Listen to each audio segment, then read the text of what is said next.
Romanticism was an artistic, literary, and intellectual movement that originated in Europe toward the end of the 18th century and in most areas was at its peak in the approximate period from 1800 to 1850. It was partly a reaction to the Industrial Revolution, the aristocratic social and political norms of the Age of Enlightenment, and the scientific rationalization of nature. It was embodied most strongly in the visual arts, music, and literature, but had a major impact on historiography, education, and the natural sciences. It had a significant and complex effect on politics, and while for much of the Romantic period it was associated with liberalism and radicalism, its long-term effect on the growth of nationalism was perhaps more significant. The movement emphasized intense emotion as an authentic source of aesthetic experience, placing new emphasis on such emotions as apprehension, horror and terror, and awe, especially that experienced in confronting the new aesthetic categories of the sublimity and beauty of nature. It considered folk art and ancient custom to be noble statuses, but also valued spontaneity, as in the musical impromptu. In contrast to the rational and classicist ideal models,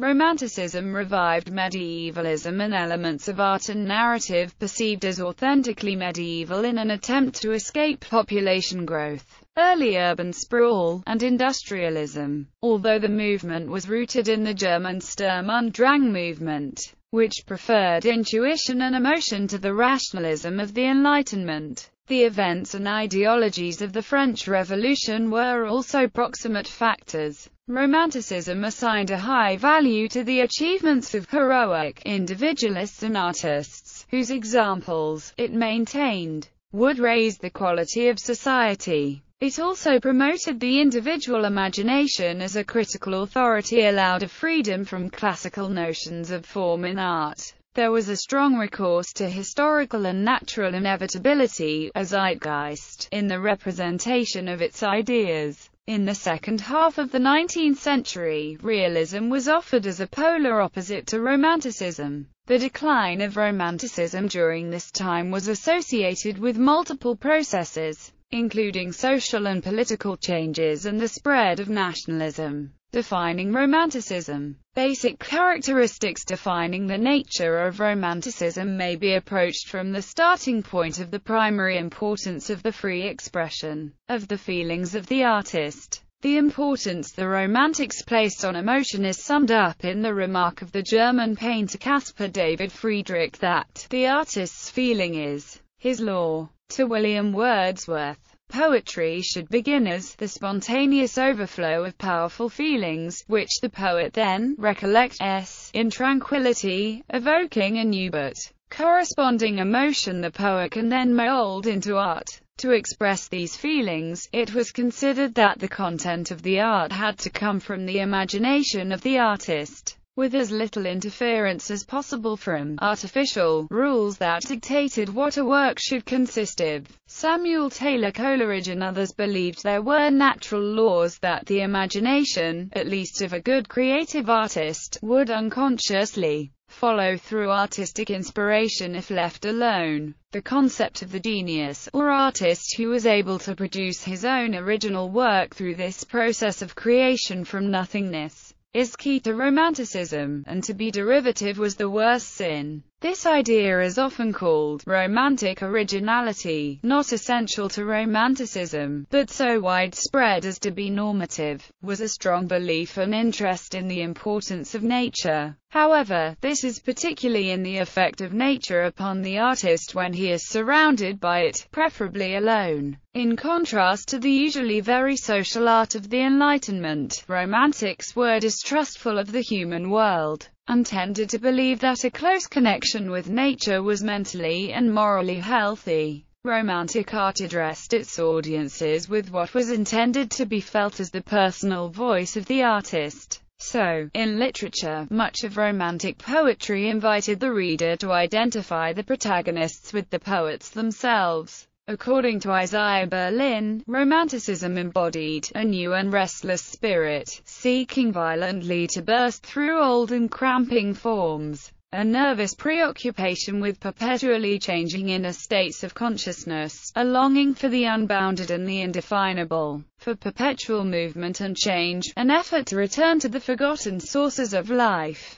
A passionate effort at self-assertion, both individual and collective, a search after means of expressing an unappeasable yearning for unattainable goals. Etymology: the group of words with the root Roman in the various European languages, such as Romance and Romanesque, has a complicated history. But by the middle of the 18th century, romantic in English and romantique in French were both in common use as adjectives of praise for natural phenomena such as views and sunsets, in a sense close to modern English usage but without the sexual connotation. The application of the term to literature first became common in Germany, where the circle around the Schlegel brothers, critics August and Friedrich, began to speak of romantische poesy in the 1790s, contrasting it with classic, but in terms of spirit rather than merely dating. Friedrich Schlegel wrote in his dialogue on poetry, "I seek and find the romantic among the older moderns, in Shakespeare, in Cervantes, in Italian poetry, in that age of chivalry, love and fable, from which the phenomenon and the word itself are derived, in both French and German the closeness of the adjective to Roman, meaning the fairly new literary form of the novel, had some effect on the sense of the word in those languages.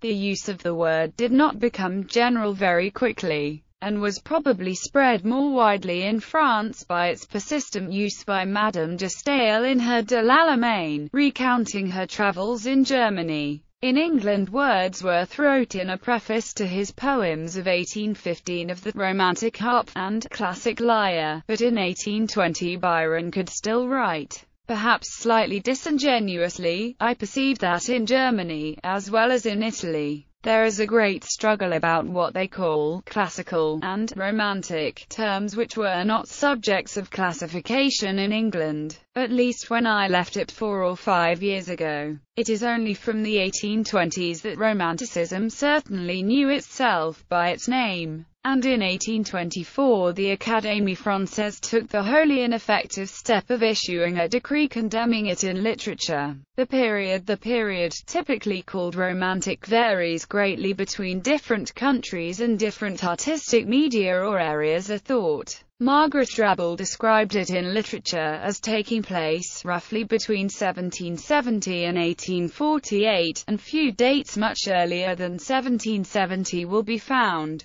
In English literature, H. Abrams placed it between 1789 or 1798, this latter a very typical view, and about 1830, perhaps a little later than some other critics. Others have proposed 1780 to 1830. In other fields and other countries the period denominated as romantic can be considerably different. Musical romanticism, for example, is generally regarded as only having ceased as a major artistic force as late as 1910. But in an extreme extension, the 4 last songs of Richard Strauss are described stylistically as late romantic, and were composed in 1946–48. However, in most fields the romantic period is said to be over by about 1850, or earlier. The early period of the Romantic era was a time of war, with the French Revolution followed by the Napoleonic Wars until 1815. These wars, along with the political and social turmoil that went along with them, served as the background for Romanticism.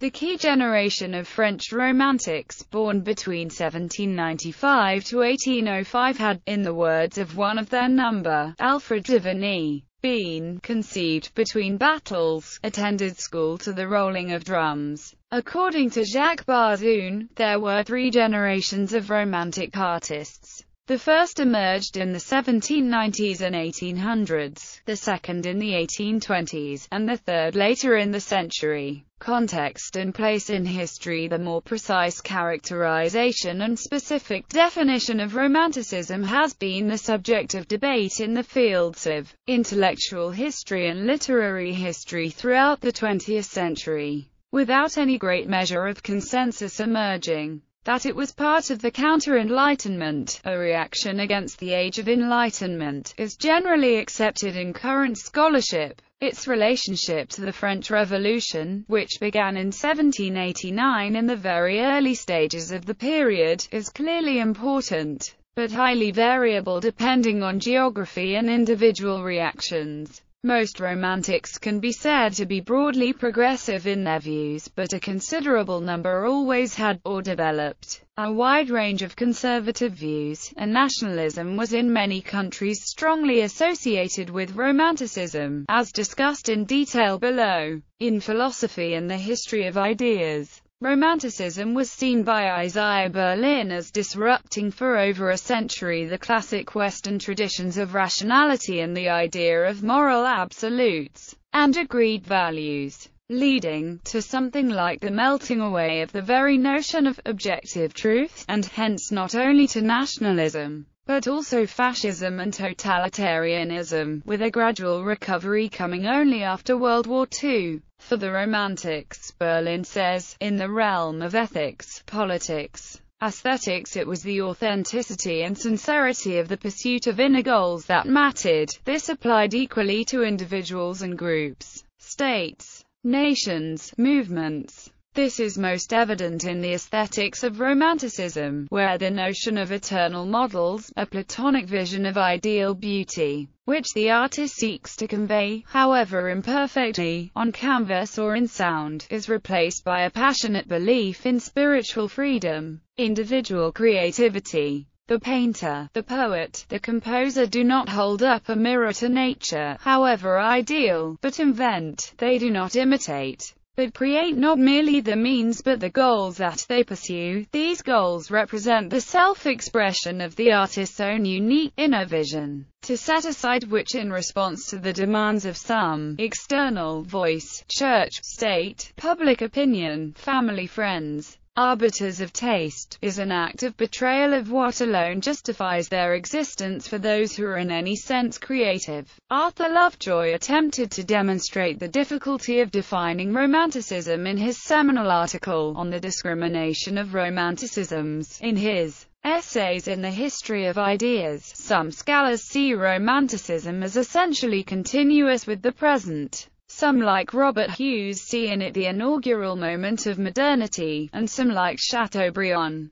Novalis and Samuel Taylor Coleridge, see it as the beginning of a tradition of resistance to Enlightenment rationalism, a counter-Enlightenment, to be associated most closely with German Romanticism. An earlier definition comes from Charles Baudelaire. Romanticism is precisely situated neither in choice of subject nor exact truth, but in the way of feeling. The end of the Romantic era is marked in some areas by a new style of realism, which affected literature, especially the novel and drama, painting, and even music, through Verismo opera. This movement was led by France, with Balzac and Flaubert in literature and Courbet in painting. Stendhal and Goya were important precursors of realism in their respective media. However, Romantic styles, now often representing the established and safe style against which realists rebelled, continued to flourish in many fields for the rest of the century and beyond. In music, such works from after about 1850 are referred to by some writers as late Romantic, and by others as neo-Romantic or post-Romantic.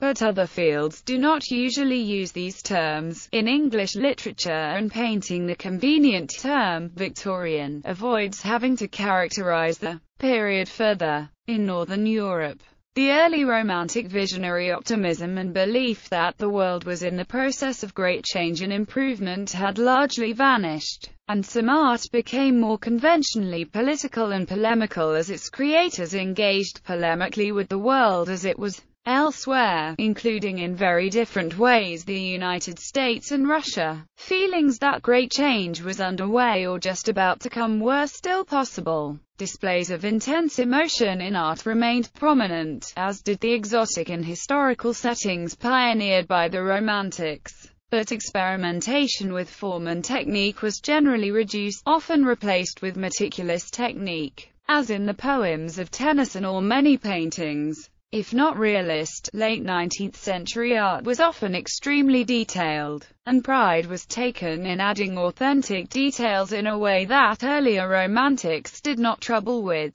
Many romantic ideas about the nature and purpose of art, above all the preeminent importance of originality, remained important for later generations, and often underlie modern views, despite opposition from theorists.